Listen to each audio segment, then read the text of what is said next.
இது வெறும் கொலை கிடையாது. 2 இளைஞர்கள் துள்ள துடிக்க கொலை செய்யப்பட்டிருக்காங்க. இது சாதாரண ஒரு மரணம், ஒரு கொலை அப்படிலாம் கடந்து போக முடியாது. நீங்க சமூகத்துக்காக போராடக்கூடிய எல்லாரையும் குத்தி குத்தி போட்டீங்க அப்படின்னா எவனும் போட வர மாட்டான். இந்த ஊர்ல மட்டும் 30 வீடுகள் இந்த சாராய வியாபாரிகள் அடிச்சு உடைக்கப்பட்டிருக்கு. ஒரு சாதாரண முதலமைச்சரை எதிர்த்து பேசினா 8 மாசம் போட்டு குண்ட சட்டம் போடுறீங்க.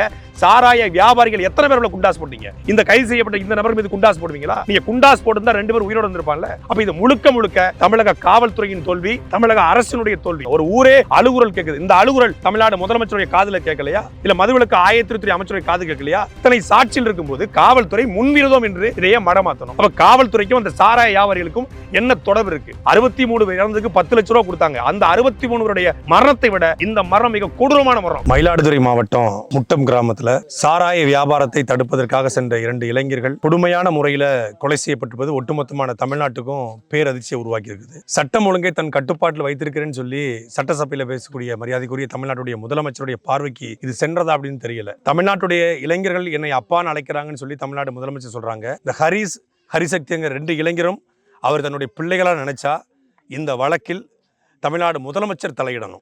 ஒவ்வொரு வழக்கையும் நீதிமன்றங்கள் தான் இப்போ தாமாக முன்வந்து எடுக்கிறாங்க. அண்ணா யூனிவர்சிட்டியோடைய வழக்கா இருக்கலாம், இல்ல அண்ணா நகர்ல சிறுமி பாதிக்கப்பட்ட வழக்கா இருக்கலாம், புதுக்கோட்டையில ஜவஹர்லி அப்படிங்கிற ஒரு சமூக ஆர்வலர் கொலை செய்யப்பட்ட வழக்கா இருக்கலாம். நீதிமன்றம் தாமாக முன்வந்து இந்த வழக்கு எடுக்கிறாங்க. இந்த வழக்குல இந்த 2 இளைஞர்களுக்கும் அந்த சாராய வியாபாரிக்கும் முன்விரோதம் இருந்ததாக மரியாதைக்குரிய மயிலாடுதுறையின் காவல்துறை அதிகாரிகள் சொல்றாங்க. அது என்ன முன்விரோதம்? ஒரு பையன் அன்னை கல்லூரியில் படிச்சிருந்த பையன், இன்னொருத்தர் சென்னையில பாலிடெக்னிக் முடிச்சுட்டு அவரு பணி செஞ்சுக்கிட்டு இருந்திருக்காரு. அவங்களுடைய வீட்டை பார்க்க முடியுது. ரொம்ப ஏழ்மை. உங்க தாய் சொல்றாங்க, நான் கழிவறையை சுத்தம் செய்து என் மகனை படிக்க வச்சிருக்காங்க. இந்த வார்த்தை எவ்வளவு ஒரு துயர் தோய்ந்த வார்த்தை அப்படிங்கிறது இல்ல. நீங்க கோடி ரூபாய் கொடுத்தா கூட அந்த தாயுடைய கண்ணீரை போக்க முடியாது. தமிழ்நாடுடைய முதலமைச்சர் ஐயா ஸ்டாலின் அவர்கள் தன்னுடைய தேர்தல் அறிக்கையில சொல்றாரு, பணியில இறந்த காவலர்களுக்கு நான் 1 கோடி கொடுப்பேன் அப்படின்னு. உண்மையிலே ஒரு காவல்துறை அதிகாரி செய்ய வேண்டிய வேலையை, ஒரு இன்ஸ்பெக்டர் செய்ய வேண்டிய வேலையை, ஒரு மதுவிலக்கு ஆயத்திரித்துறை செய்ய வேண்டிய வேலையை, ஒரு தாசில்தாரும் ஒரு ஆரையும் செய்ய வேண்டிய வேலையை ஹரிசித்தி செஞ்சிருக்காங்க. இந்த நாட்டில் சாராயத்தால் வருமானம் வரும் என்றால் நான் துண்டை உதறி தோல்ல போட்டு போயிடுவேன்னு சொல்லி சொன்ன அண்ணாதுரையுடைய ஆட்சி நடக்குதுன்னு சொல்றாங்க.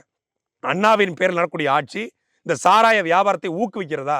தொடர்ச்சியா இந்த பகுதியை சார்ந்த வழக்கறிஞர் கரிகாலன் சொல்றாரு, 8 புகார்கள் கொடுக்கப்பட்டிருக்கு. 8 புகார்ல ஒரு புகாருக்கு நடவடிக்கை எடுத்திருந்தா கூட இந்த 2 பசங்க இன்னைக்கு உயிரோடு வந்திருப்பாங்க. புகாருக்கு நடவடிக்கை எடுக்காம 11ஆம் தேதி கைது செய்யப்பட்ட ராஜ்குமார் வெளியே வராரு. வெளியே வந்த சாயந்தரம் 7:30 மணிக்கு கொலை, 4 மணிக்கு ஜாமீன், 7 மணிக்கு கொலை நடந்திருக்கு.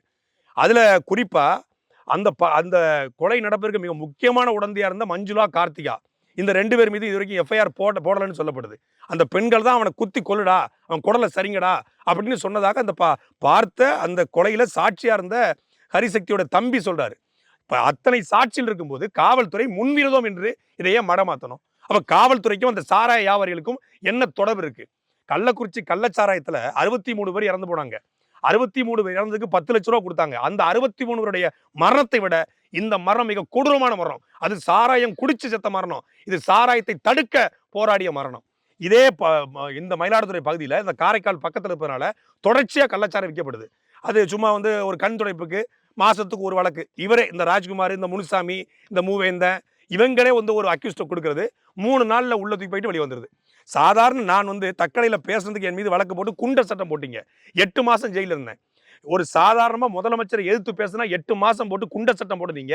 சாராய வியாபாரிகள் எத்தனை பேர் குண்டாஸ் போட்டீங்க? இந்த கைது செய்யப்பட்ட இந்த நபர் மீது குண்டாஸ் போடுவீங்களா? நீங்க குண்டாஸ் போட்டு 2 பேர் உயிரோடு வந்திருப்பாங்கல்ல. அப்ப இது முழுக்க முழுக்க தமிழக காவல்துறையின் தோல்வி, தமிழக அரசினுடைய தோல்வி. அதனால இந்த வழக்கில் சம்பந்தப்பட்டிருக்கக்கூடிய அந்த பெண்களையும் அந்த சாராய அத்தனை பேர் மீதும் குண்ட சட்டம் போடணும். உடனடியாக தமிழ்நாடு காவல்துறை குற்றப்பத்திரிகை தாக்கல் செய்து இவர்கள் மீது கடும் தண்டனை கொடுக்கணும். இது வெறும் கொலை கிடையாது. 2 இளைஞர்கள் துள்ள துடிக்க கொலை செய்யப்பட்டிருக்காங்க. இது சாதாரண ஒரு மரணம், ஒரு கொலை அப்படின்லாம் கடந்து போக முடியாது. நீங்க சமூகத்துக்காக போராடக்கூடிய எல்லாரையும் குத்தி குத்தி போட்டீங்க அப்படின்னா எவனும் போட வர மாட்டான். இந்த ஊர்ல மட்டும் 30 வீடுகள் இந்த சாராய வியாபாரிகள் அடிச்சு உடைக்கப்பட்டிருக்கு. ஒவ்வொருத்தரும் சின்ன பையன், 17 வயசு பையன் கையில பார்த்தா கீரல் இருக்கு. கேட்டா அந்த சாராய வியாபாரி குத்துனான்னு சொல்றாங்க. இன்னொரு பையன் குத்துன அந்த தடுக்க போன தம்பி மேல கையில விரல்ல காயம் இருக்கு. முழுக்க முழுக்க இந்த ஊரே ஒரு சாராய வியாபாரிகளை கட்டுப்படுத்தப்படுதுன்னா காவல்துறை என்ன பண்ணிட்டு இருக்கீங்க? பெரம்பலூருடைய காவல்துறை அதிகாரிகள், பெரம்பலூருடைய மதுவிலக்கு காவல்துறை அதிகாரிகள் பணம் வாங்கிட்டு நீங்க வேலை செய்றீங்களா அப்படிங்கிற அச்சமும் பயமும் கேள்வியும் எழுந்திருக்கிறது. அப்ப முழுக்க முழுக்க காவல்துறை உடந்தையா இருந்து இந்த பணத்தை புதைக்கணும், இந்த 2 பேரும் தம்பிமார்களை அடக்கம் பண்ணணுங்கிற குறியா இருந்த காவல்துறை இதுக்கு நீதி வாங்கி தரணும். இதுக்கு இந்த பிள்ளைகளுக்கு இன்னைக்கு பாருங்க அந்த ரெண்டு இந்த இவனுக்காவது ஒரு தம்பி இருக்கிறான், அந்த அந்த பையனுக்கு தம்பியும் இல்லை, நிற்கதியா அனாதையா நிக்குது அந்த குடும்பமே. ஒரு சின்ன குச்சி வீட்டுல, ஒரு ஓட்டு வீட்டுக்குள்ள, ஒரு ஒரு ஒரு ஆஸ்பெட்டா சீட்டு போட்ட வீட்டுக்குள்ள ஒரு தாய், ஒரு பிள்ளை, ஒரு மக கடந்து துடிச்சுக்கிட்டு இருக்காங்க. ஒரு ஊரே அழுகுரல் கேட்குது. இந்த அழுகுரல் தமிழ்நாடு முதலமைச்சருடைய காதுல கேட்கலையா? இல்ல மதுவிலக்கு ஆயத்திருத்துறை அமைச்சருடைய காது கேட்கலையா? இல்ல இந்த இந்த மொத்த இந்த ஊரும் குட்டம் பகுதி முழுக்க திமுக ஓட்டு போட்டிருக்காங்க. திமுகவுடைய வாக்காளர் இவங்க. 2021 24 அதுக்கு முன்னாடி பரம்பரையா திமுக ஓட்டு போடக்கூடியவங்க. யாரும் வேற கட்சிக்காரங்க கிடையாது. ஆனா யார் எந்த திமுக கட்சிக்காரங்க இது வரைக்கும் எட்டி பார்க்கல. ஏன் எட்டி பார்க்கல? ஏன் உங்களுக்கு பயம்? உங்க மனசுல எந்த அச்சமும் இல்ல, பயம் இல்ல. நீங்க மக்களோட நிக்கிறேன்னு சொல்றீங்க. அப்படின்னா நீங்க இந்த மக்கள் பார்த்திருக்கலாம்ல. ஏன் பார்க்கல? அப்ப இந்த முன்விரோதம் சொன்ன காவல்துறை அதிகாரிகள் முன்னுக்கு பின் முரணாக பேசியிருக்காங்க. சாராய வியாபாரிகளை காப்பாற்ற முயற்சி பண்ணியிருக்காங்க. அப்படிங்கிறது இந்த மக்கள் எழுப்பக்கூடிய சந்தேகமாகவும் கேள்வியா இருக்கு. அதனால இது முழுமையாக மதுரை உயர்நீதிமன்றம், சென்னை உயர்நீதிமன்றம் இந்த வழக்கை தாமாக முன்வந்து எடுத்து விசாரிக்கணும்.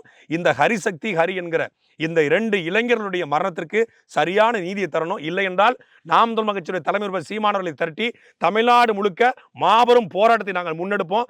இந்த 2 பேருடைய மரணத்திற்கு நீதி கிடைக்கும் வரைக்கும் நாங்கள் போராடுவோம். இவர்கள் ஒவ்வொரு குடும்பத்துக்கும் 1 கோடி ரூபாய் நிவாரண நிதியாக தமிழ்நாடு அரசு கொடுக்க வேண்டும். அதான் எங்களுடைய கோரிக்கை.